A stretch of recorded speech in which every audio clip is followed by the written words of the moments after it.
Hello, and welcome to the Blue Tweezer channel. Self-Alan for the channel, as usual, and for a long time no talk, Tweezer talk. How is everybody? Just going to send off a few messages to say we're live, and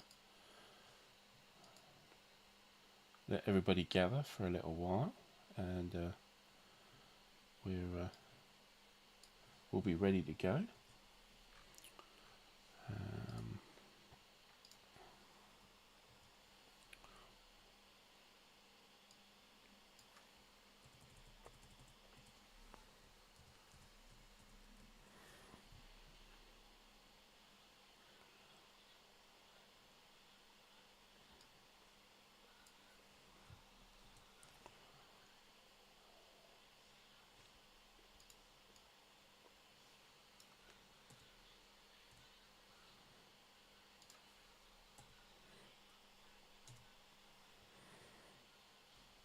That's better.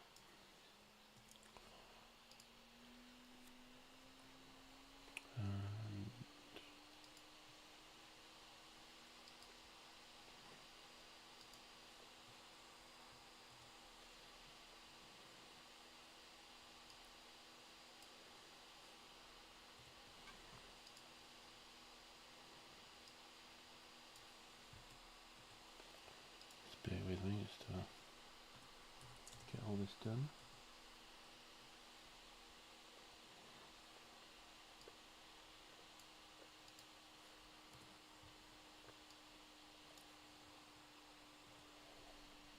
And I'll do that one.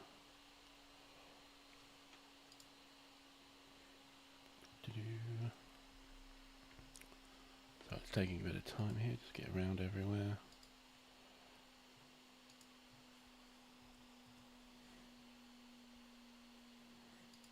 There we go. Finally.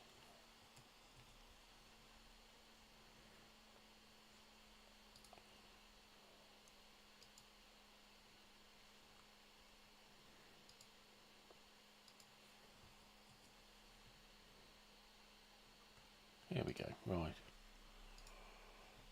So how is everybody? Brun, hello. Good to see you. And Stephen. Yeah, greetings indeed. Yes, good to see you all. It's been a long time. It's been a very busy summer. I haven't had the chat since the springtime. I've shifted it from a monthly thing to a seasonal thing, and we're in high summer now, so I've got round to it. Apologies for the lack of frequency, but as I say, things have been a little bit hectic here. You probably knew that if you've been following the channel at all, that I got married in June, and that's sort of a knock-on effect. There's lots of things going on, and also I'm doing some work on a play at a local amateur dramatics group, which takes a lot of time as well. But yeah, so the amount of wargaming I've done is a bit restricted in that amount of time on the channel as well. But I'm here now, so that's okay. Let us know in the chat that you can see and hear us. I presume you can, but let me know definitely. I think it should work. How does it seem to be running? I think it seems to be all right. I think, as far as I can tell, it seems to be running. So let us know. And yeah, so looks good. Yes, except for my my on-air sign behind me. That one there. Yeah, I always never know whether to need to turn it around or not. Sometimes I have it. It's now in reverse, but it looks like it might be reflected in, be shown in reverse, which I thought it was going to be the other way around. But I'm a bit rubbish like that when doing this, and it seems to have decided to be broadcast in reverse now as well. So I'm sure it wasn't doing that before, but again, there's the technology for you. I won't switch it around now. There'll be lots of fiddling and stuff, but yeah, weird. But thanks, Brun. Yeah, sound and vision okay. Good. Not bad for once. Let's see how it gets on. Um, good news. If you've been watching my recent live streams, particularly with Jester and also with Harley, then my vassal was kicking me out every. The vassal server was kicking me out every few minutes, which is quite annoying. And yeah, it got to a point it was getting unmanageable almost. Luckily, I seem to have fixed that. That was due to a VPN client I got on my computer, which I wasn't using. It was just sitting there idle, not set up or not activated. But clearly, it seemed to have done something occasionally in the background, which Vassal got upset about, which is interesting. So, having killed that agent, I don't use it. I've hardly used it actually. It was just in my start box, and well, you know, that's yeah, that's yeah, it was just sitting there, and I ignored it, and then I suddenly thought, I wonder what this is. This might be doing something. A bit of a prompt from Joe Uckelman on the Vassal site suggested VPN. I was like, I'm not running a VPN, and then suddenly realised, well, actually, I am running the agent. Let's kill it, and let's do some testing, and bingo, it disappeared. So, how's that? Good. So, let us know what you guys have been playing over the summer so far. See if I've got a correlation with anything I've been playing. It'd be good to chat about it. And as my usual, we'll be going through the new games that I've got and what I'm expecting to receive reasonably shortly, and what I've been playing as well. And of course, on what I've been playing as well, hopefully you've seen on the channel. Crossing, hello, good to see you. Yeah, thanks for popping in. So I'd like to know what you've been playing as well, not just me. But you would have seen that I was playing Red Storm Baltic Approaches with Harley on the live stream. Also, we did have a go at Atlantic Chase with Jester recently, and I think the other things we did since that time, I think we showed you my first thoughts on Seas of Thunder, and also a quick run through on the British way, I think, on Malaya. So yeah, those two are new, of course, for me. So you've already seen those new games, so I'm not going to go past those again. How are we doing here? So playing loads of Target for Today. Well, successive todays presumably, Interceptor Race and the Hunters. So that's a lot of are those was it Gregory M. Smith games, aren't they? There's the those solo games. Good stuff. I did have Night Fighter Race a while. I didn't really enjoy it, to be honest. I did sell that on. I haven't really gone in for many of those games. Although there was one. Well, it's not exactly the same, but a sort of similar idea as well. We have Stephen clipping Panzer's Last Stand. Okay, good luck with that. That's a lot of yeah. I've got that. It's behind me. It's above my head somewhere there, I think. Yeah. That's a lot of counters, and a lot of small ones as well. That's quite they're titchy counters as well. So good luck with that. That's a lot of work there. So hopefully I'll keep you slightly entertained. With that, yeah, you can get through the what is it? This is kind of therapeutic, isn't it? The Panzer's Last Stand gets to the point of the clipping is a sort of therapy. I think calms the blood. Still, and waiting impatiently for the Unconditional Surrender reprint. Okay. Right, that's I haven't got that. Haven't done that. Let me know why, what's so good about it. Stephen, you're on the last sheet of 6. Okay, are your fingers bleeding? Yes. Gosh, that's a bit of work. Mine is only partially punched, so I did do on the channel a brief replay of what was it? It was Operation Conrad 2, I think. Yeah, about when it first came out. I think it was last year, I think. And yeah, it's good game. Of course, the BCS, wonderful system. I'm looking forward to Valley of Tears coming out. Waiting for that to do. I saw a post on BGG, I think it was, from Carl Fung about the stuff he's working on. There's a Kalach game as well, and also something in France, 1940 France BCS as well. So there's a lot of stuff on BCS in the pipeline over the next few years. So it's definitely got focus within MMP to get those games out. So which is you'll see more focus than say TCS has, I think. The older, it's certainly the new kid on the block as far as they're concerned, and they're really investing in it. So yeah, it's but yeah, good luck with the Panzer's Last Stand.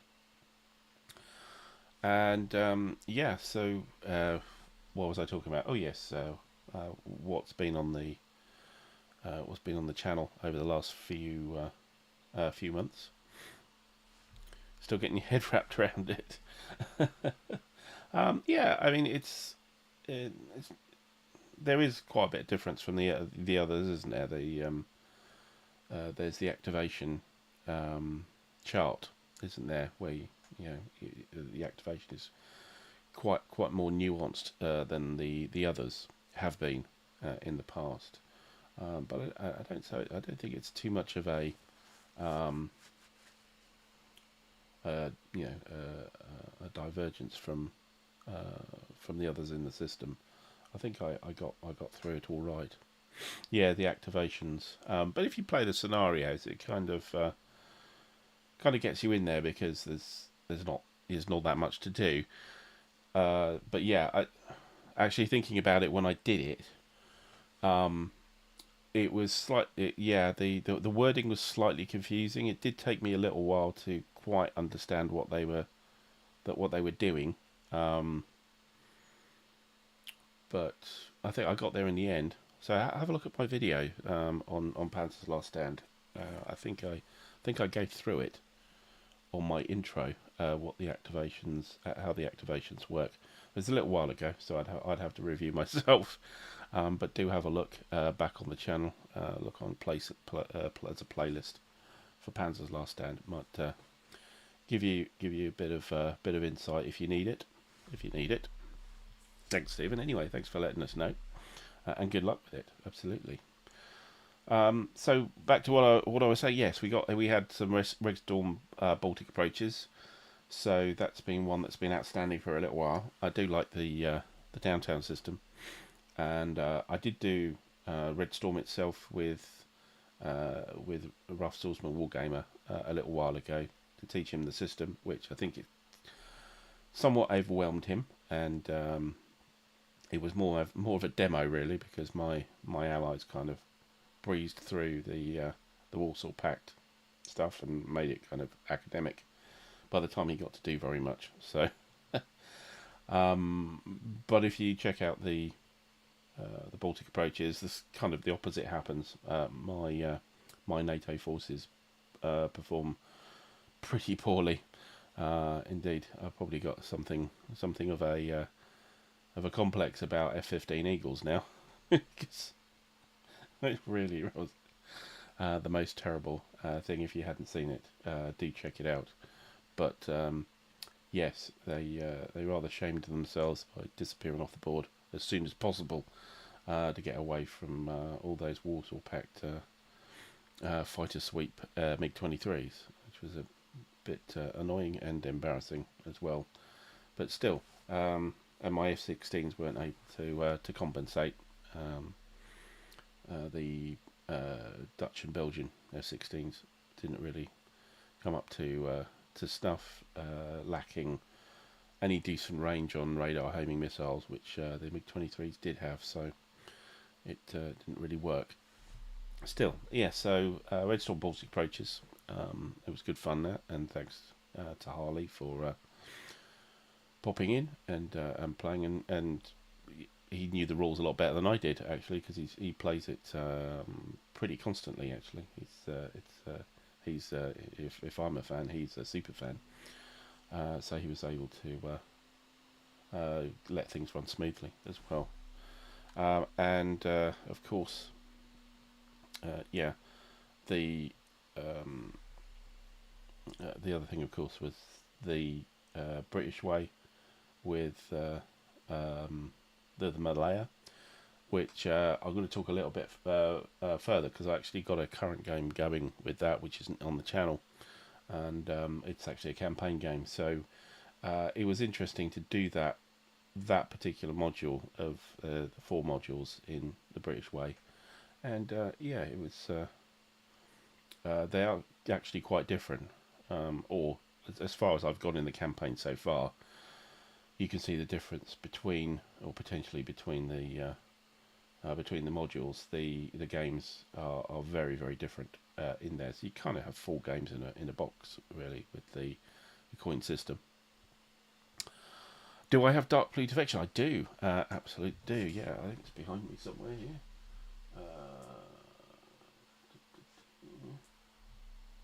Oh yeah, it's within my actually behind the tweezers here. It's in my Elusive Victory copy. Now, why would it be an Elusive Victory? Well, it's the same system, and I didn't have room in the Red Storm or the Baltic Approaches, so yeah, do have.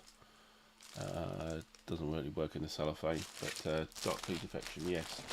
I haven't played much of it, to be honest, which I should do, because it's a good solo system for the Red Storm. I must get back to that, but I haven't bothered. Have you got it? Have you tried it? What do you think?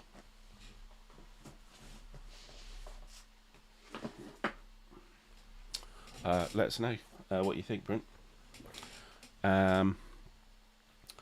So yes, where are we on? British Way, yes, that's true, and of course the Atlantic Chase with Jester, which I'm not sure I'm not sure I got Jester on board with the game. Frankly, I don't think he liked it. I don't think he liked the sort of cat and mouse kiss chase around the Atlantic that it represents, which is fairly historical, to be honest.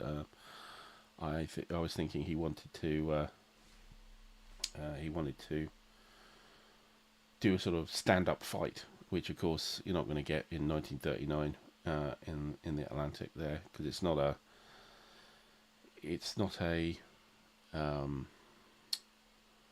it doesn't involve U-boats a lot, and particularly in those sort of opening 2-player scenarios, there already aren't U-boats in there. So it was, it was a lot of him trying to get to my convoy and then trying to dodge around my fleets. And he saw that, I effectively 8 fleets in the game, and he had 2. So yeah, I'm not sure he enjoyed it amazingly, but hopefully he might reflect on it and see what he thinks. He's got the game. He just picked the game up from the second printing, and try out the solo ones as well. The solo. So those are very good. In fact, they're too good. I struggle with the solo scenarios. I tried one of them twice, and yeah, it was appalling. I lost my German ships to, I think it was the French. I think it was the French, actually. Certainly on the second go I had running through, I lost the game to the French Navy. To a solo bot as well. Bit embarrassing, but they I Scharnhorsted his Gneisenau. Yeah, there's a euphemism, if ever there was one, Yeah, yeah. I Bismarcked his Prinz Eugen. Yeah, something like that. Very good, very good. Yeah, but no, I didn't. He actually won. Well, we took it to as far as we could go, and check it out if you haven't seen it. It is a bit of a 4 hour slog, I know, but I did want to get some kind of result out of it, and it included a run through of the rules and everything, so it takes a long time. And but as far as we could, when we wrapped it up, he was winning because he'd got the Grafspay all the way back to Wilhelmshaven from South America. It had run a bit of a gauntlet, but it had dodged, weaved, ducked and dived. Well, not dived, of course. But just about everything else had a few paint scratches, but got there quite happily, and was worth 5 victory points. So he still had the aforementioned Charles and Gneisenau out in the mid-Atlantic, but we called it there, and maybe I could have got something out of them. But you know, it seemed like a bit of a miracle he got home, but that's the game. It's very, very, the Germans are very, very slippery unless you roll really, really well. And I didn't. Rolled really, really badly. And that was, yeah, so check those out. The playlist's up. You can look at it in the video section of the channel. Do have a look at them. I think that's all the ones that I've been playing since last time. Although it's been such a while, I probably might have missed something out here. Yeah. Of course, yeah. The Seas of Thunder as well. My first thoughts on Seas of Thunder. That's another thing. Getting a bit. There's a lot of naval and air stuff. I'll be going. Maybe I should get back to land stuff recently. Yes, if I roll really badly. Yeah, Jester. Here we go. Just be to his ears have been burning. Hello, hello, hello. Good to see you, and thanks for the time for the 4 hours you spent on the channel. Much appreciated. So yes, sorry, we just finished. The other thing with Jester, of course, is that usually he appears on the channel just in the chat on a stream, just as we're finishing the stream. So thanks very much. Thanks very much, everybody. I'll see you next time. No, just kidding. And the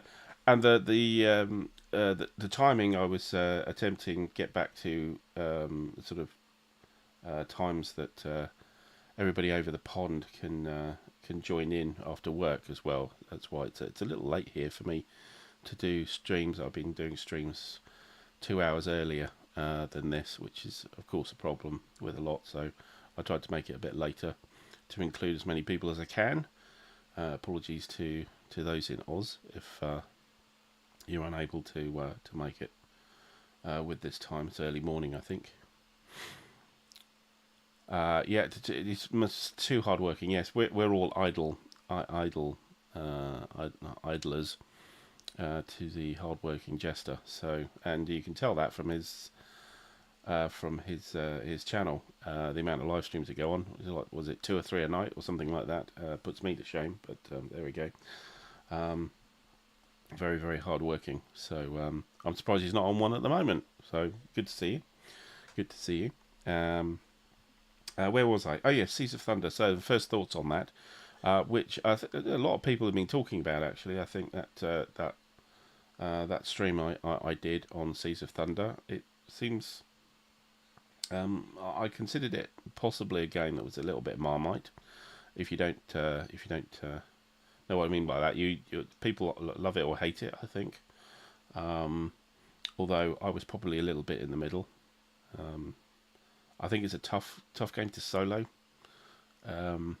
You really need an opponent, and you need time with it as well. There's quite a bit of downtime in the game, and I think I concluded that a team game would be probably the best use of it. It is quite light as far as the mechanics goes, although the combat system is convoluted, but not that convoluted, and actually is quite cool. but I think it's sort of the size of the game. There's a lot of downtime in it as well, so maybe team game works as well. I think it's the best way it works. But that was my first thoughts anyway. I haven't got back to the game since, I must admit. I do want to though. But yeah, people may think differently about Seas of Thunder, but I think it was a useful stream for people for that game. A little bit obscure. I think it was overshadowed a bit by the release of British Way coming out at the same time. Everybody talked about that, and nobody talked about Seas of Thunder, so that's probably why that video was so popular, in that somebody was talking about it. Still, anyway, Jester got Twilight Struggle last night. Okay, and some unboxings. Of course, yeah. Jester seems to be constantly unboxing something. The courier must know the address by heart now. It's just a steady stream of boxes to unbox comes through the door for him. Rather less for me. I've been a bit discerning recently. I haven't got too many bits and pieces, mainly due to the fact that I've been a bit busy doing other things. But I have got a few things. And we've been going half an hour, me just chattering with the chat. So let's show you some stuff. So what are we going to see first? So new games. Let's do the new games first. So this one came through, which is in its. I've put it in a bag, but it's actually a book game. So this is SOE Lysander from Historic Wings, Thomas Van Heer. Picked that up. I didn't mean to, and I forgot to get it. And then I think, Jester, it was on your stream that he was. I think he was in the chat and was talking about it. And I suddenly went, oh, actually, I wanted to get that. So, yeah, got that through Amazon. It's very easy to pick up. Book game, and yeah, I've produced a set of counters from the book, and put them into a little tray there. Haven't clipped them because they're very thin counters, of course. Because I ran it through my printer with slightly tougher than usual paper, but it worked. And then I've removed and trimmed the charts from the book as well here.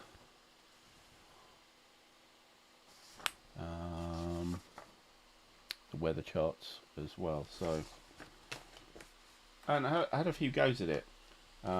Also, I've sleeved. These are the kind of like terrain cards, bit like kind of Fields of Fire-ish. Actually, you build a track of cards, terrain cards that you're going to fly over. They're small terrain cards. So there are channel terrain cards, and there are land terrain cards, and then you've got your initial terrain card at Tangmere Air Base, and then the landing zone, wherever the landing zone is. So I've backed them differently. So this is Tangmere and the landing zone here, and I've backed them as green cards. So this is just on normal paper, and I've printed out the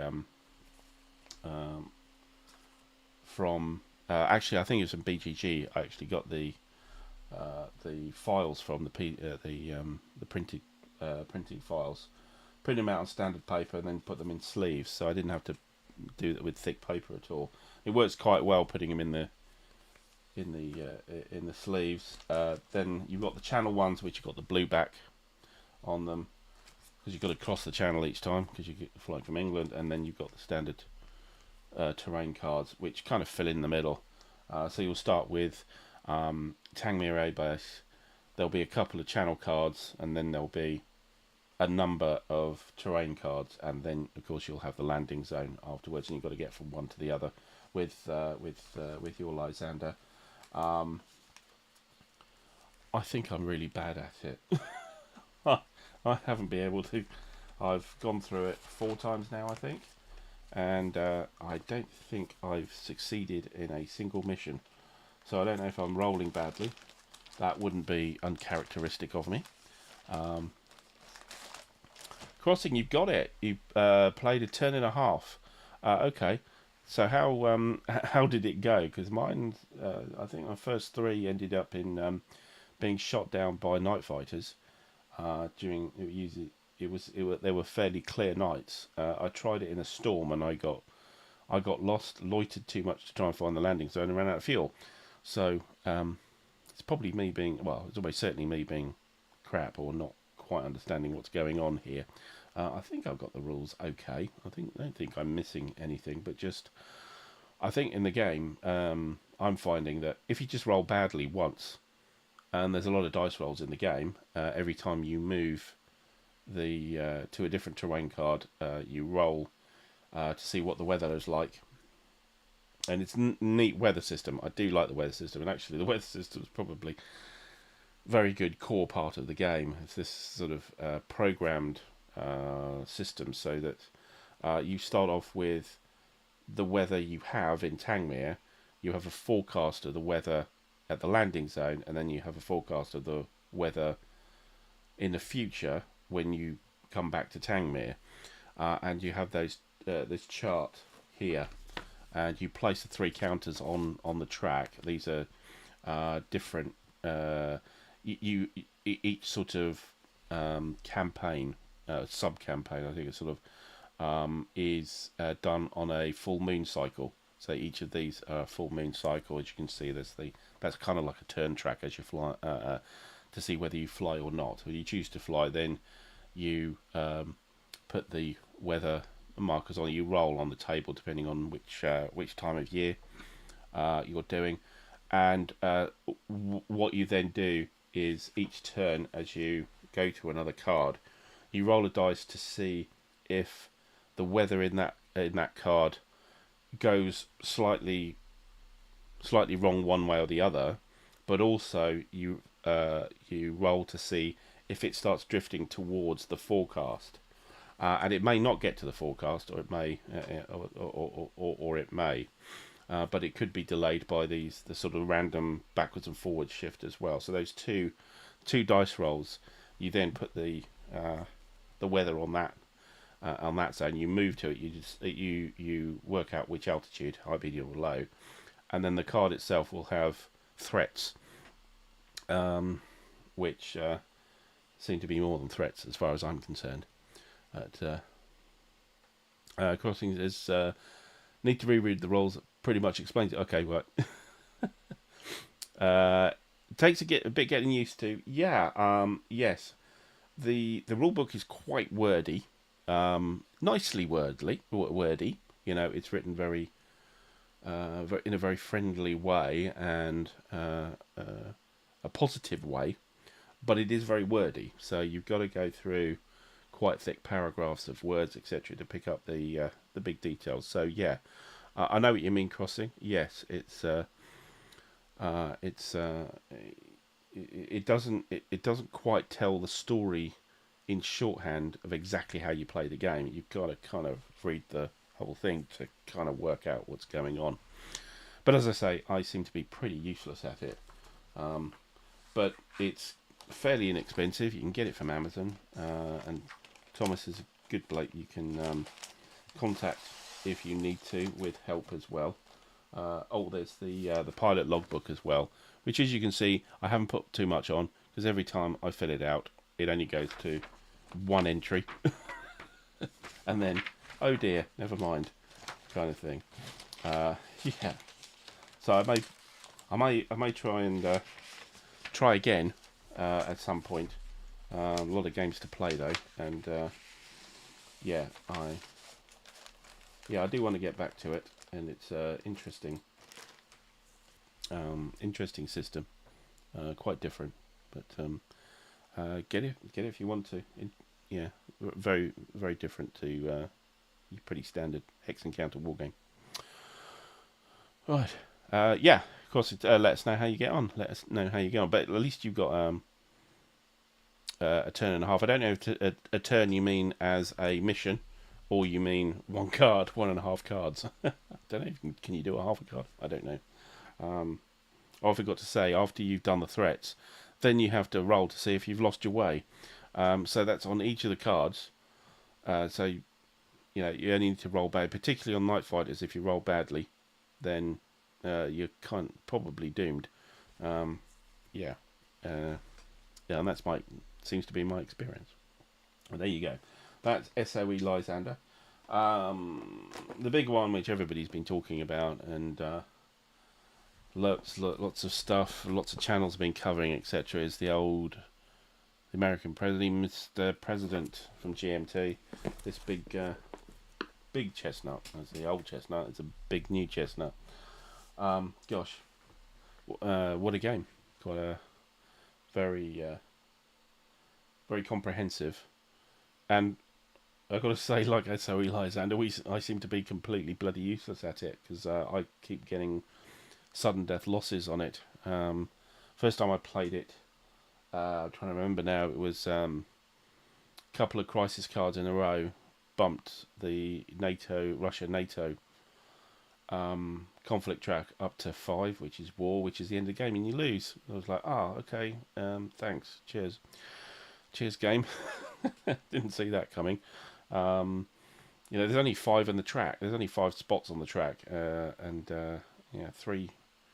You know, once you start off at 2, the default is 2 on the track. You get to 5, it's war. Yeah, and yes, I could have slipped it back to 1, but you could say that. There's a lot to do in the game, and that's quite an obscure thing to be doing in preparation for some bad cards. But yeah, so that was after 2 years, I think it was. Yeah, I didn't quite get to the second year, didn't get to the midterms. The next one, I think the Iranians went nuclear. Again, it was mostly crisis cards. I think the Russians were helping them, and then we got a nasty crisis card which tipped them over the edge, and they attacked Israel nuclearly. Is that a word? I don't know. Let me know if that's a word. Nuclearly, in a nuclear manner. There we go. Which again ends the game. So that was 2 goes in that. That didn't last. That didn't go for very long as well. I don't think I got to the end of the first year. No, definitely hadn't got. I think I'd got halfway through the year and bang, thud, done. So yes, I think I tried it a third time. I can't remember. It went wrong again, but I can't remember what. I think it was the Chinese just ruled the world. Yes, it was very sad. I think the Chinese activation seemed to just dominate the whole board, and ran away with it, kind of thing. With I think it was the Belt and Road action they did, and there was another one as well beyond that. If you need to know the game to understand that, but there's effectively at least once a turn, possibly twice. You go through the China booklet, and depending on the number of actions they have, they will do certain things until they run out of actions. And towards the end of that book, the actions seem to be quite dire, and yeah, the game just ran away with me. I've tried it full time, which is what I'm going to show you in a minute. So I've been doing some solo stuff myself on it. I haven't done much on the channel because, let's face it, everybody needs dog is playing Mr. President, it seems. Although they might have moved on recently, but when it first came out, it was the what was it, the game du jour for everybody's channel. So I think they've run out of copies now, haven't they? I think it's all gone out of print. So and I think they printed quite a few of them anyway. So I kind of left it and just played it myself. So I might bring it on the channel at some point, but I think I'll leave a healthy gap from the glut of videos on Mr. President. But I will show you a game I'm currently playing with myself on Vassal, because that's the thing. I've punched, but I haven't clipped because you don't need to clip this. So it's all all sorted out, all brilliantly. But all the games I've played have actually been on Vassal, because it's a whopping great big game. Takes a decent amount of time to set up. Even on Vassal, it takes a few minutes, and that's sort of half set up for you anyway. I think it's Joel Toppen done the Vassal, and it's kind of 90% there on the setup. But there's just a few things you need to know. Crossing confused it with Mag 23. Oh right, so you've been playing Mag 23, not SOE Lysander. Okay, yes, very good. I have got Mag 23. And yes, I was rubbish at that as well. I think it was at the beginning of the year I got it, and I think I talked about it in the spring.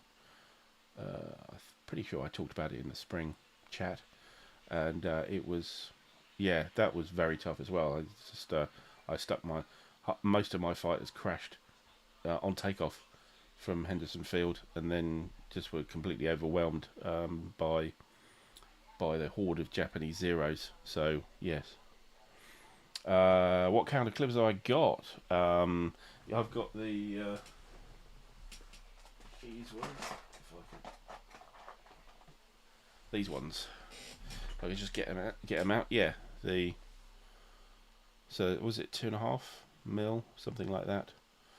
Clip. It's very heavy duty. This thing, I think this would survive a nuclear blast. I think. I mean, it's like a cockroach. It's just built like a brick outhouse, shall we say?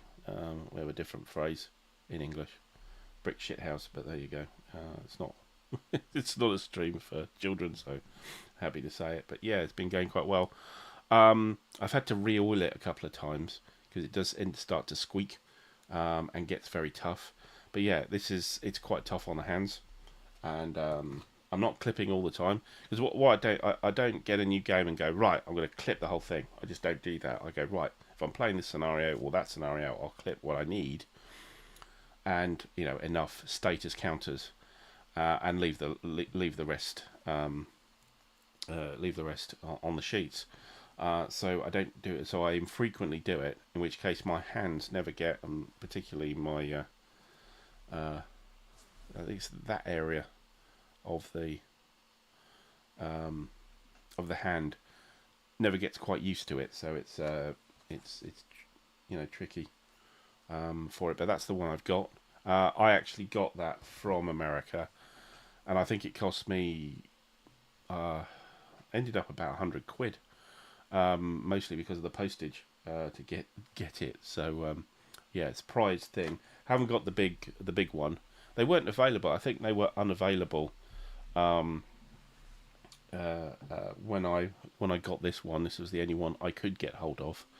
But yeah, I think it was $40, but it ended up with the shipping. It ended up about £100 to get it here, etc. But yeah, no, it's been very useful, very useful. My hand doesn't appreciate it when I put it through that, because it's very heavy duty. Seiki, hello. Yes, of course, that's you asked the question, so yes. So I thought it was somebody else, but yes. Hello, Viper Dave. Hello. You were thinking of clipping all of Red Storm, but it's sat in box for a long time. That's quite an endeavour. Your hand will not thank you for that. Yeah, there's the snow shovel version, Jester. Yes, indeed. I couldn't get it at the time, so I went for this one. But I think that's a bit nicer on the hands, the snow shovel one. Also, what I've found is with quite a few GMT games now is that the counters don't actually fit in, because there's a little groove here between the two metal bits here, and that's where you slip the counter in, and you can't widen that. That's just as wide as it is, and you're stuck with it, and it's quite difficult. Yeah, what you don't. Yeah, you used to have the problems with. Sorry, it's this hand because I'm left-handed. You have the problem with the grippy stuff here, but we also I end up doing is I have a problem with my index finger on this finger pressing the counters in, because you have to kind of fairly it's a fairly hard press to get them into position into the thing, and I end up could do with a thimble or something like that to do it. And in fact, I don't think my other half's got a thimble. So, but yeah, that's the issue I have on GMT games. They're getting the counters have got just slightly too thick for it to easily go into these, whereas the big, as Jester says, the snow shovel looking one, it's open topped, so you just place the counter in, and then you don't have a problem with it. But these ones you do, so beware on that if you're going to get a clipper. And these ones, a lot of the modern GMT games just a bit too thick. MMP's fine, the others seem to be fine. It's just GMT that's got this thickness to the counters. But enough of counters. Tim, hello. Good to see you. Good to see you. Thanks for joining. Where was I? Oh yes, Mr. President. So that's, and of course the other two that I've got recently is Seas of Thunder and British Way, which I'm not going to go through. Well, I will go through the British Way a little bit on my current games because I've got an internet a Discord game of that going, not on the channel, which I'll take you through. Seas of Thunder. Refer back to my my first thoughts video on that. I won't bother going any further. In fact, I have kind of mentioned it already. So that's new. Lastly, and this arrived today, actually, which it's not brand new. It's not a brand new game. I got it from Second Chance Games. They had this one. You could buy a new one, but this one was a one that'd been opened but unpunched, which was about £10 cheaper. So I thought, well, why not? So this is ta-da, my first Hexasim game. So Last Eagles. There we go. Not making everybody sick on the channel. Ligny 1815 Last Eagles. So yeah, my first Hexasim game. So I've been a distant admirer for quite a while, and at first they came out with the Austerlitz, I think it was first, and I thought, you know, that looks really cool. But I used to be into Napoleonics and haven't really done stuff with Napoleonics for quite a while. If you see, I've moved my games around, but before you would have seen, I think it was over here.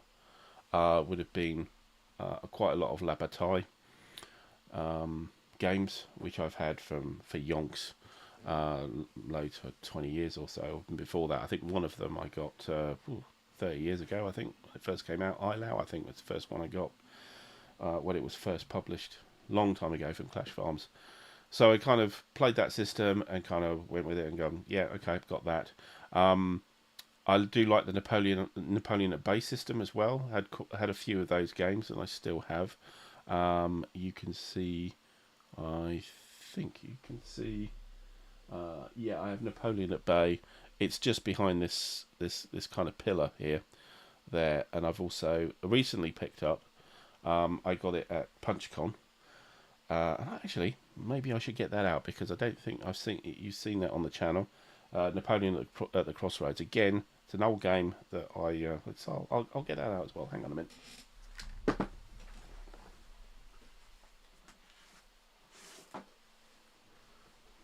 Oh, I got that as well. It's still got the price on it, which Second Chance Games has. So, and it wasn't cheap. 125 quid. So for, you know, what I like to call a 1U game. Yeah, so that's the Napoleon at base system. This is around Leipzig.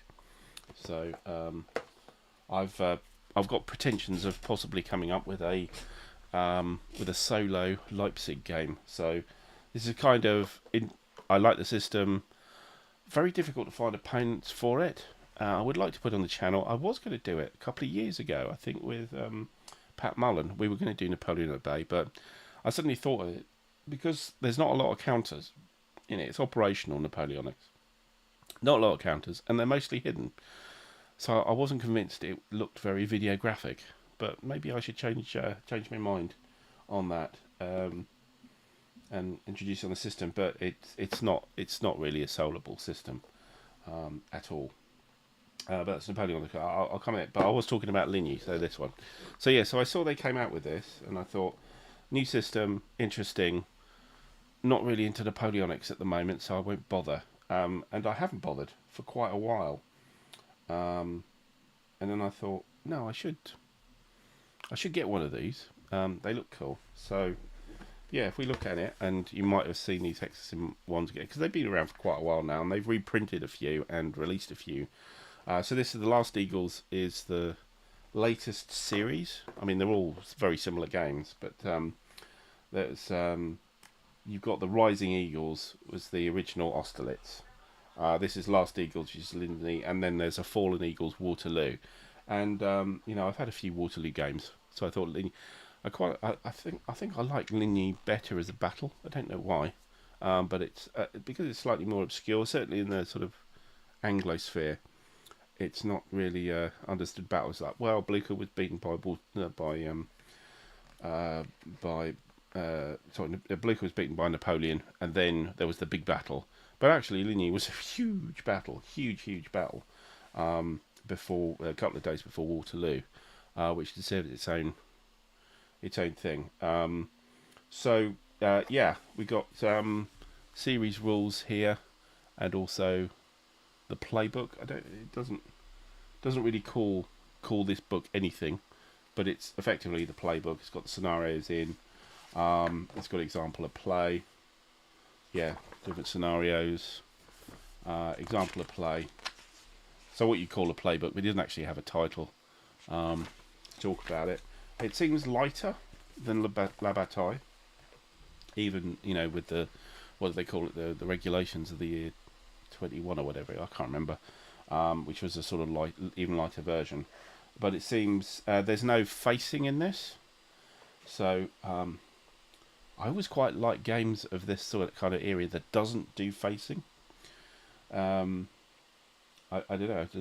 It's same with the ACW. So I was, if you don't know already, a big fan of the Summer Storm system that the late Rick Barber produced, a Gettysburg game, which didn't have facing either. Quite a few nice little subsystems in that game. This does a similar thing, so it's not, and you can get flanked if you're, if you're, but you don't have to face something and then be flanked. You're attacked from one side and you be attacked from a different side. Then therefore you're flanked, and the facing doesn't need to happen. So you can add it in. There's an optional rule for it. In fact, it's on the back here. You can see because optional rules facing. There you go. So that's right at the end of that's the last page of the rule book. So there you go. You could, but you don't have to. And I suspect I won't. So that's the two rule books. We have, interesting enough, these order charts.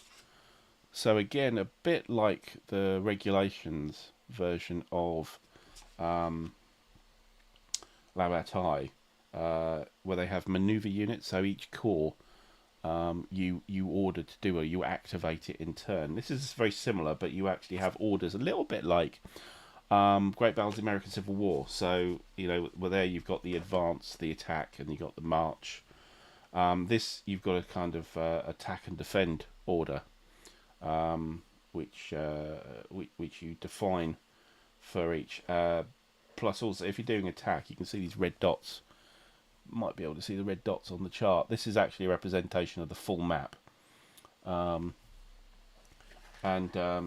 you've got an attack, you've got an objective to head towards as part of it, and this is where you define it on these charts. I haven't quite worked out exactly how you do that yet. I haven't been through the whole rules yet. So there's these. There's different ones. That's a setup chart. Looks the same, but it's got numbers instead of the red dots. So that's a setup chart there as well. We have turn track. Not very exciting. Turn tracks never look that exciting. Well, usually don't. We have setup cards. So here, for the different. Oh, not that one. There you go. How's that? The game got me there. Yep, here, and again there. So there's the setup charts. Melee table. two of those, and a terrain effects chart, and unit identification. On the back of the melee you have a fire table. So there's quite a few die roll modifiers, it looks like, as you can see here and again there. So there is an intricacy to the system, it seems. I have the counters here, which I haven't punched yet because I only got it earlier today. So that's the Prussians, and you have leaders in the game. So so each corps has a leader, and then you've got a set of commanders. So it's like the OSG system, Library of Napoleon Battle. So as you can see, there's cross pollination here. So I think Blucher is here. Oops, nope, that way. There's good old Blucher there, and we see von Ziethen, which is one of the corps commanders, and those are the infantry and cavalry units. The slight variation is different corps. So that's one corps and that's another corps. Here's the French. So guess who is there? You can just about see him. And then we've got Drouot here. We don't have Ney here, of course, because he was at Quatre Bras, so it's the twin battles. And there's some more French and some more route markers and stuff there. So again, the top colour denotes the corps or cavalry corps or whatever. These flags, I think, are hidden, so you can do some hidden movement in the game. If you guys have played Hexasim, brilliant. And so this is my first foray. So let me know if you've known it. If you know it, let me know what you think about it. Oh, Cole, hello. Good evening. It's quite late for Cole. Over time zone stuff. It's past your bedtime now. Wardrobe, hello. Yeah, long time no talk. How are you doing? No, it's not. The Labatt ones I had before, yeah, they're in the cupboard now. That's all. I just shifted out there, just shifted them out of the way. Just did a reorganisation of my shelves, but yeah, I hear they're good. Everybody seems to think they're good, and I've just never got around to it. So now I've got around to it. There we go. Commanded colours. Okay, yeah, that's not a game level.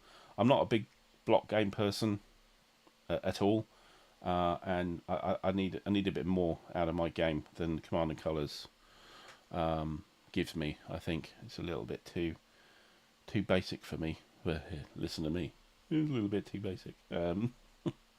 But yeah, no, I'm not a CNC fan, although they are incredibly popular, and yeah, good introductory games as well. But I try and get a bit more out of my Napoleonics.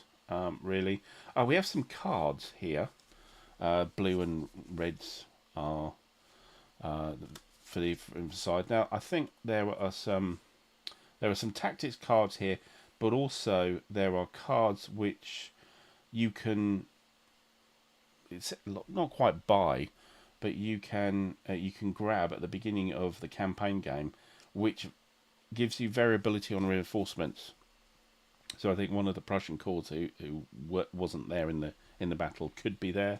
I think there's also again a French corps as well. So not everything that you saw on those counters are actually in the normal battle. And I think it's a case of if the French grab one of those cards, there's 3 cards on each side, then the Prussians can get one, or it might be that either side grabs one, the other one then has the right to grab one, but you don't know which one it is out of the 3. So there's a cool little variability at the start, but there are also other cards here. We've got a Smoke of War card, so there's some tactical cards as well in there, but there's not that many cards here. I mean, gosh, 20? Yeah, about 20, 25 tops. Not many cards, but I haven't gone through it in any depth. I only got it today. Maps, which are cool, very much in the old Rick Barber style, I think, and I think it does mention Rick Barber in the sort of designer's notes. There's half of one of the maps. There's 2 maps, so very cool. I think they look really nice, pastely. Got things like the little hash marks on the fields. Don't know if you can quite see it, but yeah, it's lovely, sort of pastely. The slopes are highlighted, roads, etc., and the villages as well. I think that's cool. So second map as well, and the anti-jester maneuver by obviously Hexasim. They provided a dice as well. Got a little green one, so that's cool. I think there's another one. It might have dropped out. I think there was 2 dice, but that's Ligny. So I'll be looking at that and see what I can do with that. Getting into that new system. It's odd actually, because sometimes I kind of think, oh, I don't want to get into that and into a new system, and then sometimes I do. Excuse me. For example, the old Levy and Campaign stuff from GMT. So I've got none of those games, and I'm kind of like, I don't want to get into a new system. No thanks. And then of course I go, oh, Hexasim. Yeah, I really should. I should invest in that and have a look. So fickle me. I don't know what the hell's going on in my brain. I don't think anybody would. So I don't know where it works out. Anyway, that's Lost Eagles Ligny 1850. So yeah, I'll look at the Napoleon at Crossroads. When did it come out? We've got a 2006. So this is a 16-year-old game, 17-year-old game. So nothing new. Don't do new things on the channel, really. Yeah, we do, but yeah. Hey, just there we go. He's got the D6. Yes, yeah. Trip to the store, or trip to just over there where I've got like a pile of dice in a box. Yes, I know what you mean. But I don't know what you mean. So it's dice, big deal. Anyway, I'm not going to get into that argument. I'm not going to get into any argument with Jester. You're going to lose. Yeah. So game. That's the box lid. There's not much to these games. There's not a lot there, and the production values aren't absolutely wonderful. But it's a one-man band, OSG, Operational Studies Group, that do these. So, and if you've seen the Library of Napoleon Battles, which I think is a lot more popular than these ones. I don't know what do they call it? The operational system. This is the original for it's called Operational Studies Group. So yeah, you can see it's actually blown in the corner there. You've got a blown corner of the thing, but I should repair that.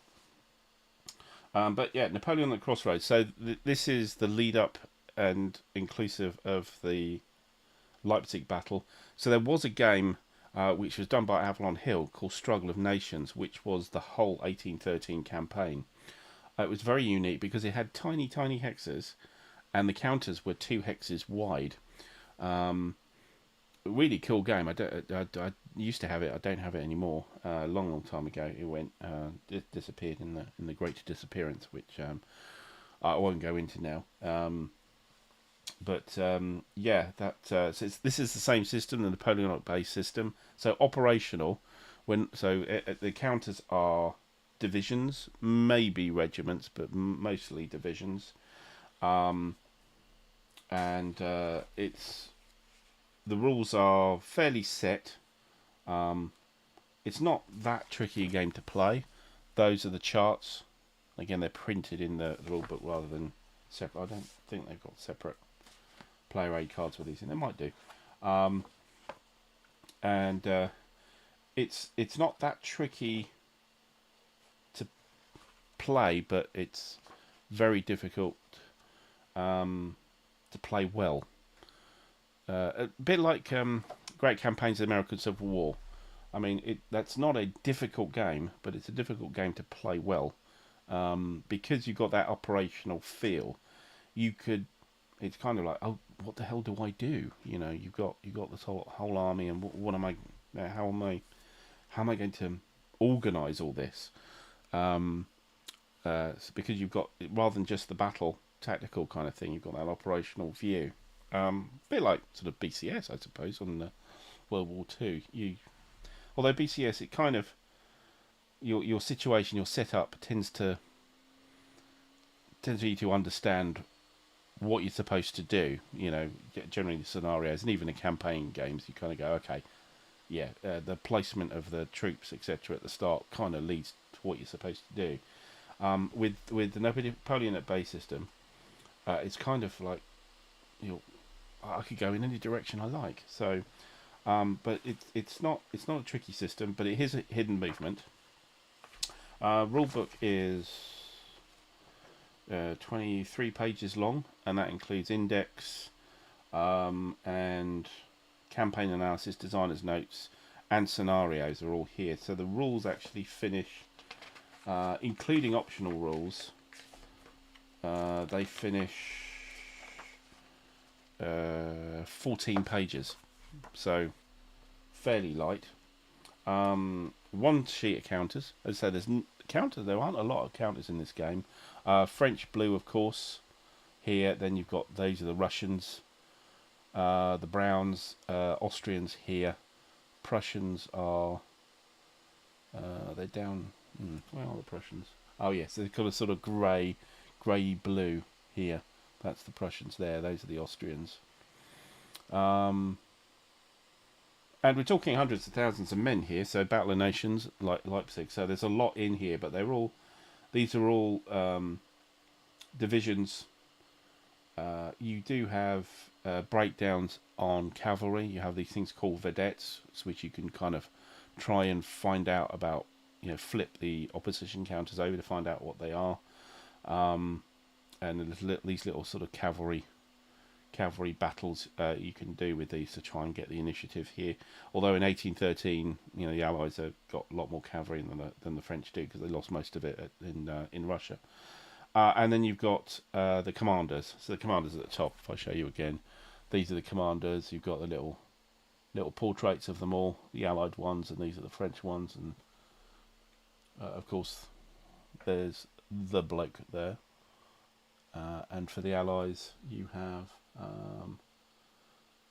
the overall commander here is Schwarzenberg. It's very Austrian, which is sort of nestled in the middle of the others. And it was more a kind of collegiate kind of idea of the Allies in 1813. So he's not any better than anybody else, really. Map, very nice map, and not huge. Well, sort of standard size, I suppose. That's half the map.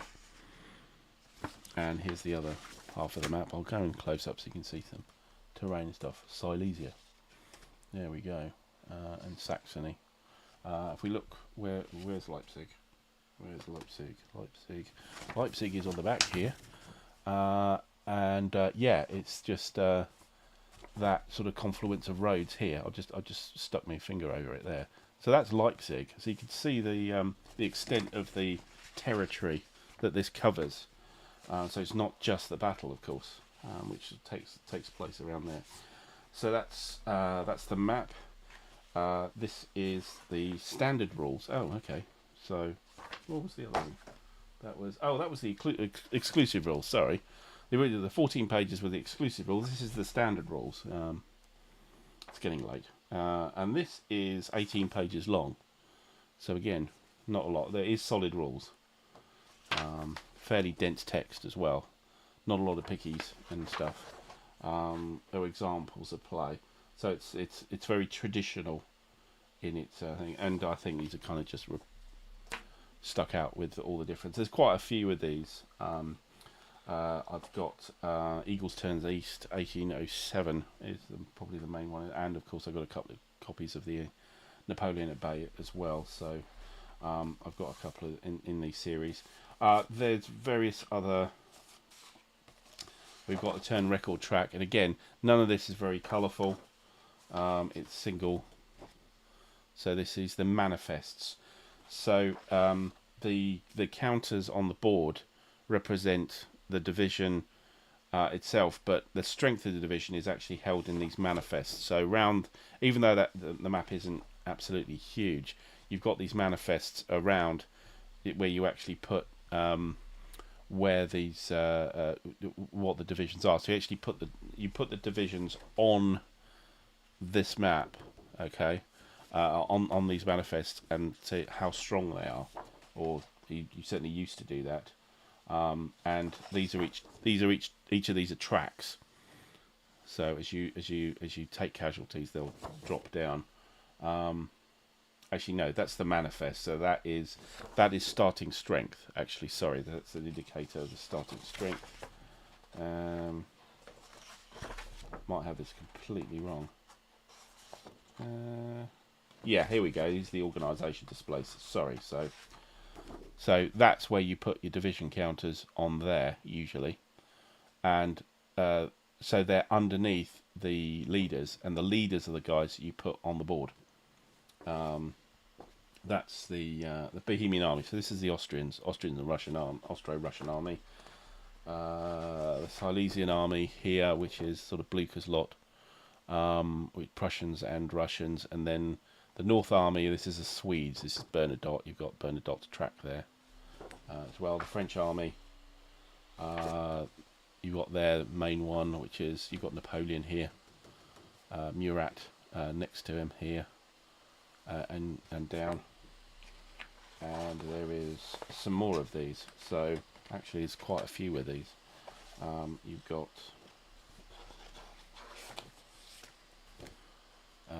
yeah, another organisation, leaders again. So, and here is march tables, 3 of them. So this is it's a very good, very researched game. So this just denotes on where units were historically at particular points in time. So what you can do is you can kind of start a campaign at any turn, because you'll get a setup for every single turn. So that's the French ones, and these are the Allied ones. So I don't want to go into it too much there. And finally, we have a couple of things here, which is I think you're supposed to, yeah, you're supposed to photocopy these. So this is a battle sheet. So when you actually do have a battle, sort of a quarter of this page is for you to sort of work out what happens in the battle. It's kind of a little worksheet. No, it's not too big though. It tells you how to do it on the back, so that's how you use it. And then you can use a thing called orders, a bit like BCS, I suppose. You can, as sort of an optional thing, you could photocopy these, and you're basically writing orders for all the sub leaders. And see how, to kind of restrict your movement. So you've got a plan rather than just go, oh, well, he's moved over there, I'll move over there. It's a case of, no, you've ordered them to go this way, you have to go this way. Carl says, you don't see me being a levying campaign guy. Interesting. Okay. It's not that I haven't tried it. I think it was one of the online the San Diego history cons. I think it was run through. I got run through it by Volko, I think, and I kind of went, yeah, but it didn't kind of faze me. So, but yeah, it was one of the ones I've gone. Not going into a new system kind of thing. Got to draw a line somewhere. I mean, there's only so much money you can dedicate to the hobby. See Jester, he'll tell you about it. Napoleon on the Crossroads, yes. Forgot to add that on my list. So yeah, that's new games. What's on up and coming? So 2 things I've got in coming fairly shortly. Let me see if I can bring them up. Give me a minute.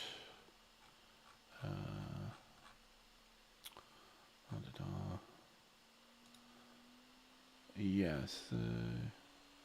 Let's wheel that in onto the screen. Give me a second.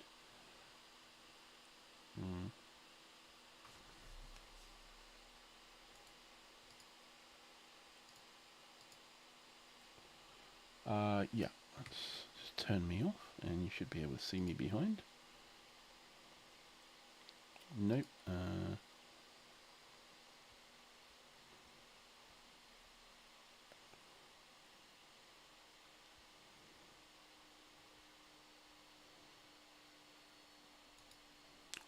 Turn me off. There we go. Right. Sorry. Just trying to work out what the hell's going on. Yeah. So Great Battles of Alexander. So yes, that old chestnut's being reprinted by GMT. So I've got that. I don't know. Can I just maybe zoom in a little bit? There we go. Yeah, expanded deluxe edition. How many more superlatives can you start? Special? Can we get a special expanded deluxe edition? Maybe 19 battles. What's not to like for? Let's zoom out. I can't see the price anymore. There we go. $69. I mean, yeah, 19 battles. Wow. So this is the original plus. What did they added in? The original game and the Juggernaut module, plus 5 additional battles. That's 10 in all. So these are all the battles you get. Well, that's not all of them, isn't it? Surely 19. So that's the additional ones, I think. You get Gorgamila, Issus, Granicus, all the biggies. So yeah, why wouldn't you invest in that? I've got turn my camera back on. So yeah, I think behind me somewhere I've got, it's right behind my head. If I duck to the side, you can see I've got SPQR there and Julius Caesar, and I do have Musket and Pike somewhere, which is not the same system, but kind of, and also I've got the Men of Iron, Arquebus kind of stuff. I've got Cataphracts and GBOH there. So I've invested in a lot of the newer editions. So this is just, I'm kind of completing a set here. Well, not completing a set, but adding to a set here. Got yeah. If I turn my camera off again, nope. Yeah, and zoom in again. Nope. Come on in. Behave. Yeah, so yeah, that's what you get in the box. An example. Play example. Don't know if you know GBOH. It's quite a good system. And again, I might have talked about it in the past, but I wasn't a fan of the system first up, so I had an old copy of SPQR, and yeah, I sold it on because I didn't get the chomping technique, the chomping mechanism. I thought it was very, very gamey, and I thought it was a bit of a cop out, and I really, really took against it. I thought, no, I don't like this stuff at all. And then I had another look at it again, and maybe it was impetuosity of youth, maybe. But yeah, I kind of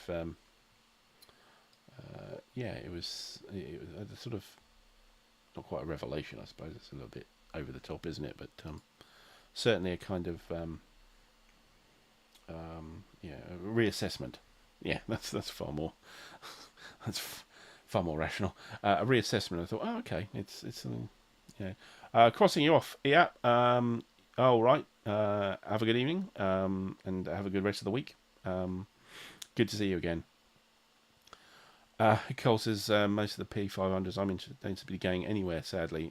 Which particular ones would those be, Cole? Let us know, because I've got a few of those as well that haven't seemed to have gone anywhere and languished. In fact, I was one of the P500 people which was interested in the digital edition of Night Fighter, which just seemed to vanish off the system a few years. I've still got it down in my P500 order list as going to be ordered, but there's no page for it. There's no nothing. It just seemed to vanish. Presumably, it didn't get enough orders and they removed it. But I'm pretty sure they didn't mention it and it just disappeared. So I kind of know what you mean. There's a few that I'm interested in. Particularly interested in Next War Taiwan, but that seems to Seems to be not. I think it is coming up now. At least I think it is now coming up. But I haven't ordered a huge amount of GMT games recently. I've scaled back since the lockdown stuff, where went a bit mad, to be honest. Especially with the sale they do every year, the P500 enabled sale, where depending on how many B500s you did, you get a right for a massive discount for other games. And last year I think was a bit of a watershed, because I went, okay, yeah, I've got all the games I want. I just B500'd everything. Spearhead, yes, indeed, Carl, indeed. But that's only just been announced, so it's going to be a while anyway. But yeah, absolutely. Check out my Flashpoint Golan stuff if you haven't already. So that's the system. That's the Spearhead system from Victory Games. One of my favourite games, Flashpoint Golan. It's a really good modern system. I like it. Wardrobe being playtested. Where'd you see that? Was that one of the conventions or something? Decisive Action. Don't know that one. I'll have to look that one up. I don't think I know that one. Okay. Anyway, where was I? Oh yes, new stuff. So the other new stuff, which are just, it's a little convoluted getting there. It's actually on GameFound, and this is my kind of maybe Napoleonic Renaissance to do with that, I think. Just got to get the page up here.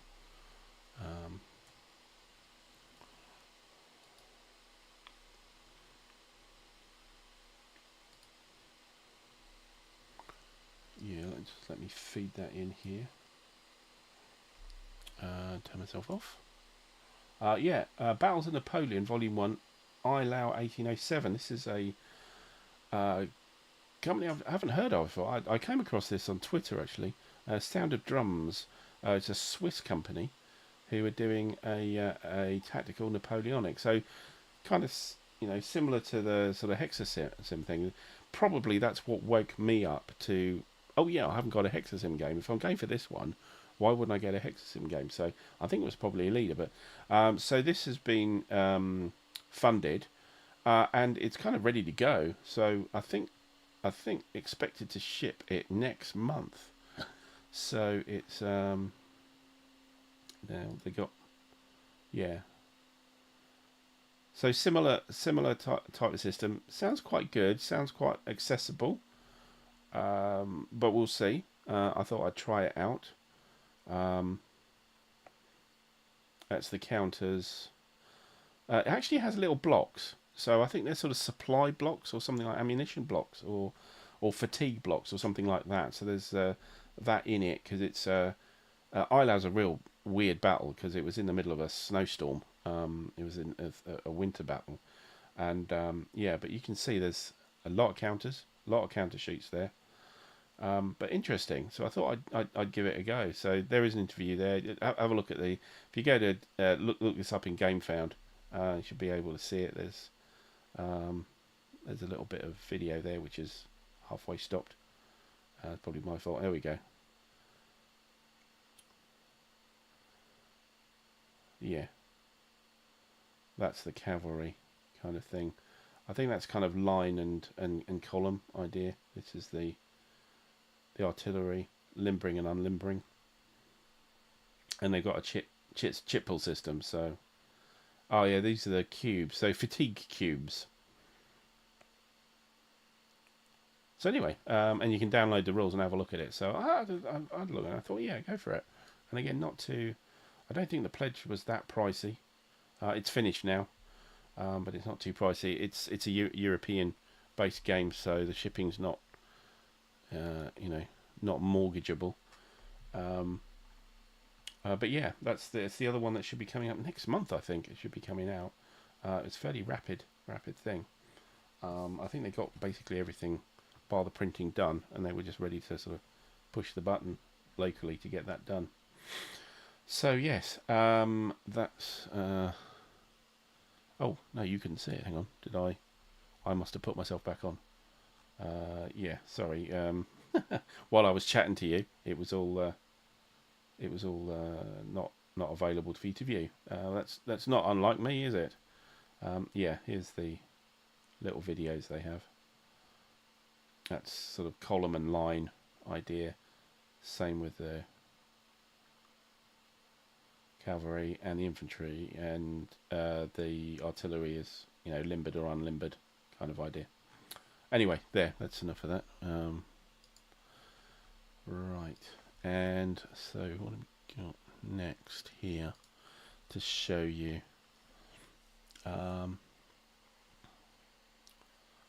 Battles in the East by decision.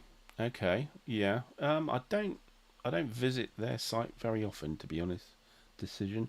The only ones I've really got are the D-Day ones. I've got can't remember where they are. I think I've got Peleliu and Iwo Jima. The Iwo Jima being the one that everybody hates. That's all I've got really for decision. I've not gone for them. I've never been much of a fan. I've never been much fan of the artwork. A lot of stuff they do is kind of reprinted SPI stuff, which I think, personally, I thought was a bit old hat back when it was still SPI. I wasn't really that, you know, quad games and things like that. I didn't really like them. So, but I know they've got a huge following. So yeah, I haven't looked at that. Battles in the East, is that one of these quad games again? I don't know. Yeah, well, but Deck, yeah, enjoy it. So I've never been much of a fan of what Decision have done. Oh, St. Louis in a con that Mitchell Land runs. Oh, okay, that's very interesting. It's local for you, brilliant, excellent. So, yeah, so Taiwan. Yeah, I'm kind of interested in that one. I've got Vietnam, and I had a bit of a. I suppose I had a bit of a moan really when I looked at the supplements, because the earlier supplements don't include Vietnam because it was the newest game, and then the latest one doesn't have a huge amount of Vietnam in it, and I'm kind of like, guys, come on, you know, it seems to be the poor cousin of the others as far as the supplements go. And I have actually been looking at the Vietnam insurgent scenario, which came in the latest supplement, supplement 3, I think it is. I've been looking at that because that's a game that is kind of very different from the others, and I think a little bit simpler because a lot of the advanced stuff isn't relevant anymore in the sort of counterinsurgency thing. But yeah, I've been sort of toying with that a little bit on the Vietnam side. Interested in Taiwan, vaguely interested in Poland, and maybe I might wait for the P500 sale. Excuse me. Yeah. Might wait for that. Maybe get that. Yeah. So got some of it. Yeah. Not amazingly invested in the system. Bear's Claw. That's the Afghanistan one, isn't it? Yeah. No, I haven't gone for that. Yeah. Is it? It's not going well, is it? I haven't really followed, so I don't know. But yeah. Yeah, I know what you mean. Sometimes you think, oh yeah, that'd be a brilliant game, and then it just doesn't go anywhere. But I say, I reckon Spearhead will come through. Don't worry for that. The other one it's the Fields of Fire Volume 3, which everybody should get. That's just my recommendation. Just get that. It's great. The underlying system is been around for ages. It's a very popular solo, and this British version has been around for a while. Colin Parsons, the designer, has had it for a while, so I think it's quite mature. So yeah, I thumbs up for P500 on that if you can. So that's up and coming. So just to go through the current games, because I'm probably seriously boring everybody here because I've been going on for an hour and a half. How's that? North Africa version of Panzer. Okay, yeah. It's a one that Ruff was saying he's waiting for. That shouldn't be too far. There are a couple of others that will be coming through shortly, though not immediately, which would be Prime Minister from GMT and also Congress of Vienna. I think they're on the way, along with Next War Taiwan, but then they're not absolutely imminent, so I didn't go in and current games, right? So, what have we got? What have we got here? So, let's turn me off again. Sorry, lost where my controls are. Yeah, turn me off. Okay, so I've been doing a Discord game of the campaign game of the British Way with my mate Ivan from Australia. It hasn't been on the channel. Ivan, I don't know, you would have caught glimpses of him during the PunchCon videos I did.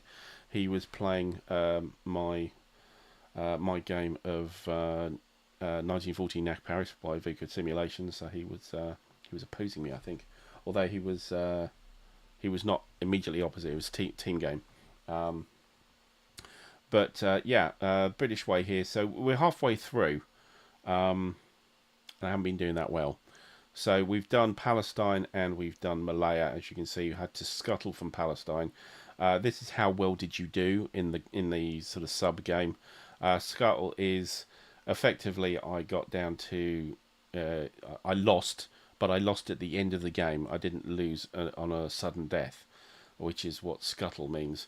I got an exit on Malaya, which is kind of a draw, sort of middling political will. And our Imperial Prestige starts at 13, is down to 8, so that's not good news. We're about to start Kenya, a little bit of a break for me. Hopefully, I don't know if you know the game, but it's a quad coin system game, and it's so you've got a kind of shell game on top, which is the campaign, and you have these decks of cards which produce every time you do what's effectively like a propaganda reset and whatever. Each of the coin games have a different name for the interface you have between various parts of the game, so various stages of the game. It's like a reassessment, check who is, if somebody's won, that kind of thing. So every time you have one of those in the little games, you pull out one of these cards, which depending on so you've got early period. So the first two games you use this deck, and then for the second two, so for Kenya and Cyprus, you use this bit, which have some effects, really. I think they tend to be bad for the British, but I think I had one which was all right on this. But looking at the games themselves, this is how we ended up in Palestine. Sabotage everywhere, terror. Just couldn't get it. It's one of those things with coin, is that you can build a strategy and then a card comes along and just smacks you around the face. And this is exactly what happened here. I had pretty much more than half of the Irgun, which is the opposition to the British in this game, the Irgun terrorist group, Israeli terrorist group. I had them in prison. And prison means that you don't get to use them, and you only get half back on a reset phase. So it's very difficult. I had him kind of really cornered in the sort of north area, Galilee, Samaria, Haifa area. I had him kind of cleared from the south, stuck up here. I think he had 8. I think he had 8 available, and I think I had 5 of them in the prison. Could have been even more than that. No, he had more because he had these 3 as well. So I think I had 8 in prison, and then he pulled a card. Pulled the card, and it was let everybody out of jail. It was a jailbreak. It was like, oh great, that's completely stuffed. What I was trying to do to basically squeeze him out, and he kind of ran rampant at that point. I also had one of those campaign game cards, which I could divert troops, which are the TANs, across to Burma. I think I could take them and send them to Burma, which I did do to get a DRM on a dice roll to get the Imperial Prestige back up. So I sent the full amount. I sent three troops out of this game across to Burma. Got a DRM of 3 on the dice, and still failed, of course. So I lost the Imperial Prestige, and I didn't have the access to those for the last third of the game in Palestine. So it just went south from then on, really. So that was Palestine, and then we just finished Malaya, which I was kind of a little bit proud of. Political will was pretty good. It ended up in the middle, although I think the situation was not very good for the Malayan Communist Party lot. Their bases have been stuck back in Thailand. Um, yeah, they kind of cleared out Perak, but didn't take it for didn't turn it opposition. So it didn't really count for them. They just had a couple of areas, whereas had, as you can see, quite a lot here, lots of support. But my political will was that low that it only kind of ended up at the end of the game popping into sort of middling territory, and that's why I got the exit instead of the win. But it's a very different game. Palestine and Malaya like chalk and cheese. Actually, they're very, very different games. Again, I had one of these cards that, yeah, if there was like a hostage to Imperial Prestige of one, so I had to make sure that I had more support than he had opposition. So he had two here, one here, and two here, whereas I had two, one here, two here. So I had more. So that meant I didn't lose Imperial Prestige. It doesn't give you any. It just means you don't lose it. So, yeah. So that was Malaya. And now we're going to be on to Kenya. Yeah, which we'll get onto. But that's the British Way campaign that I'm on Discord. What else have I got here? So, if you've been following my chats, this is my long running campaign game of Gallipoli 1915 from GMT, Churchill's Greatest Gamble. I'm the Anzacs versus everybody else in this. There's two sides, two people on each side. Everybody else in the game is Australian, and I'm the Anzacs. So as I say every time I talk about this game, it's no pressure. Then I'm doing fairly well at the moment. It's fairly static, but I've taken quite a bit of terrain.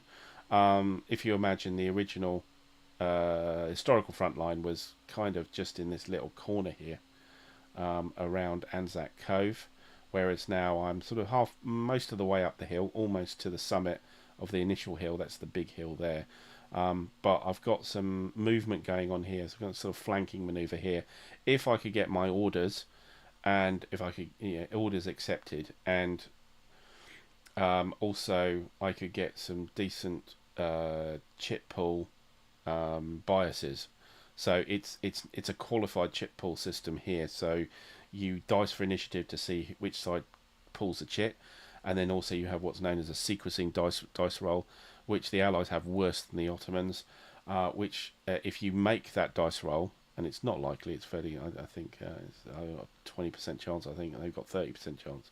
You get to choose and which chip to actually pull, and this turn the guys I really like to go, which is these blue guys back here, haven't gone yet. So we're at I think it's the 8 to 10 a.m. on the second day. This hasn't been moving very fast. I think we've been going almost 2 years now on this game, and we're just in the morning of the second day. It's only a three day game, I think 3-4 days possibly game. So we're not very far along, and if you've seen the previous chats, you'll think, hang on, that looks identical to what it did before, and you're probably right.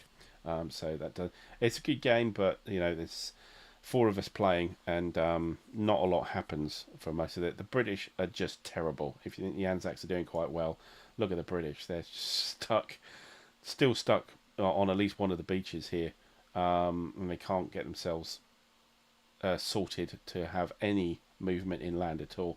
And there's a load of Turks starting to filter down the peninsula to go and really bottle them up. So it's possible that this game not go very well. My mate Ivan, which I'm playing the British way at, he's actually the British in this game. So yeah, that's the Gallipoli game here. I've got a let's sort this out a little bit. Fire in the Lake one I've just started here. So I am the NVA, North Vietnamese Army. No, there we go. The Reds here. It's a coin game, and yeah, it's possibly going well. So as you can see, I've done a massive invasion of the south here. I kind of built up in Laos and Cambodia and then popped across the border. Reason being is the Americans the US is about to win. They've got their victory conditions here. They're on the spot there. It was way down here. It was like 59-60. They were easily going to win on the next propaganda round, like the reset phase. But I've been able to pull them back. Well, it's me and the Arvin.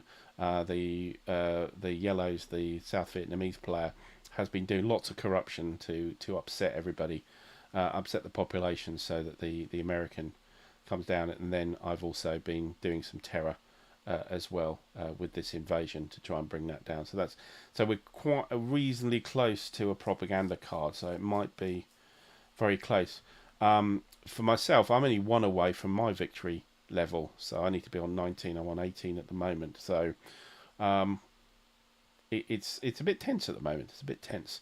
You can see there's not a lot of Americans, not a lot of Greens. We've done a lot of events that have removed quite a few back to available, but he gets his victory points, that counter, the more he has available rather than on the board, the higher it goes. So actually removing Americans from the board, not as casualties. So there's a casualties box. So if you kill them, they go into this box and they don't count. If you just remove them to available, they actually add to the to the VPs here. So it's sort of double-edged sword. You get rid of a load of Americans. As you can see, there's hardly any here. Just in Saigon and Hue, I think, left now. Everything they've been cleared out of everywhere else.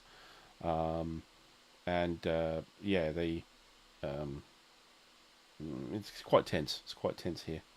That's Vietnam. So we've had one propaganda round, so we're just possibly about to have the second one. And we're playing the full game and possibly adding in the Fall of Saigon expansion at the end. Because that you don't really need to do very much if you're at the start of the campaign game, main campaign game. You don't have to do very much to just say, well, we'll put Fall of Saigon on the end. So it doesn't make, so we kind of we'll probably add Saigon in if we get that far, of course. Right, what have we got here? Cole says Mons for Tim.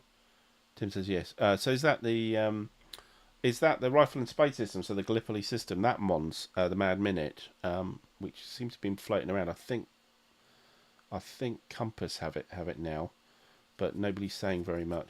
Might be the one you're talking about. Yeah, Mons was taken away from GMT, was removed.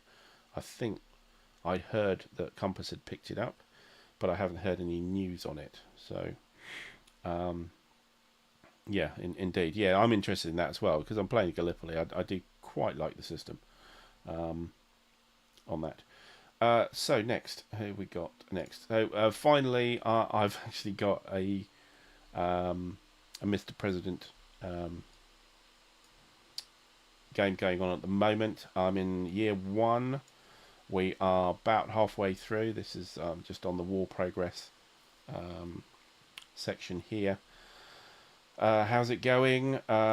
Middling. Public approval just below start, so you start at 40. Europe's not brilliant. The Russians have upset, NATO and the Russians have upset each other. A lot of tensions up here. Eastern Europe's not so bad. The Chinese and the Russians haven't got a lot of influence at the moment. Not great. I lost India, so India is now estranged. So it doesn't like me. And say hello to Ruff. He's playing a different game and not coming to see me. That's very nice of him. And we've in the Asia Pac region, lots of regional crises. It's not really the careers that are the problem. we've got a terror group, which actually got to level 4, which is quite nasty. Unfortunately, it didn't have much of an effect, but we got a level 3 terror group in the Asia Pac, which is not brilliant. Africa's okay. South America's pretty good. We checked the unstable states in Central America and South America, and they both decided to become stable, which was very nice. So the Americans are quite good. And I must admit, I haven't, in the games I've played, the Americans haven't been much of the Central and South America hasn't been much of a problem, all told. I have my cabinet here, and so so this guy, who's a really good bloke, but he's completely useless at foreign affairs. He's the Secretary of State, and he was the best one I could get. I've already fired one guy as Secretary of State because he was useless at practically everything.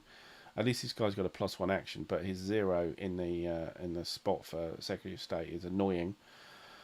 My VP, who's very good at defence, he's actually experienced now. I actually got to flip him over, and he's got +1 action, but he's still no good at domestic, which is what the VP is used for. So that's not good. Quite good on the partisan cooperation, although I have lost a couple of friends. So that's the guy I fired, Andy Lewis. He was the Secretary of State before. As you can see, he was completely useless. I've lost a couple of friends in Congress here, so I'm now outnumbered, which is a bit annoying. Crisis cards, not quite scandals, but that kind of idea. Somebody had to retire. Economy's doing great, and it always does. I've never had a problem with the economy. Media hate me, and that seems to be quite normal. And on the charts, nothing much happening here. India and Pakistan slightly angry. Russia very strong with Russia NATO. And on the strategic capabilities, cyber warfare. I put a DARPA counter on to try and get a good roll on this next turn. But behind on cyber warfare, which is really tough in the game. I won't go through the events. I've got an amazing Secretary of the Treasury, so I get the economy improves automatically for me every turn. Plus, also I've got a one per game. I can ignore a financial crisis or bank failure event if it comes up. None have so far, so that's it. So that's where we are. The Russians hate me, but I did have multilateral sanctions on them, and they tried to remove it on their activation, and I rolled quite well, so we stood up to them, removed the sanctions, but actually got them from posture 2 to posture 1. Posture 2 is they're active and trying to do nasty things to you. Posture 1 less so. They don't have the same capability to affect you, so that's very good. That move to posture 1 is good. I need to get rid of these tension counters, otherwise it might shift back up to posture 2. China doing very well on the economy. Relations pretty good. All right there, but they're yet to actually play, so they're yet to activate. They will activate here, which is very soon. So let's see what they can do. So the Chinese can be quite powerful in this game. Can affect you quite a lot, but that's as friendly as I've seen them, the Chinese. And I've got 8 legacy points. You start with 5 for the normal game. This is the normal sandbox game, and then I got 3 for something I can't remember. That's it. Stability is not great though. Got stability problems around, and regional stability is really difficult to affect in this game. You need allies or the UN to help you on here. You can't go, oh, let's do a stability roll. It's very difficult. You can't really do that directly in the game. North Korea and Iranian missile stuff hasn't moved. That's the start of the game. So there we go. So that's half a year done on Mr. President, and I'm just hoping, crossing fingers, that it doesn't go rapidly south as my other games are going. But who knows? We'll see. We've got the war with the Taliban to deal with. That could go very badly, but we'll see. So yeah, that's my current games. So what does it look at? How are we doing? Oh gosh, we're almost 2 hours of me chatting. I'm surprised I haven't lost my voice. Although it's good practice for my amateur dramatics, I must admit. So that's been quite full. I think I'll probably end it here. Thanks to everybody in the stream. Quite a few of you have stuck around, and that's much appreciated.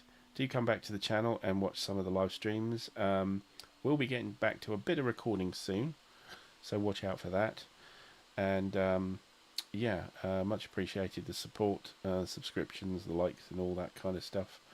Very nice of you all, and I hope you all have a very good rest of the summer.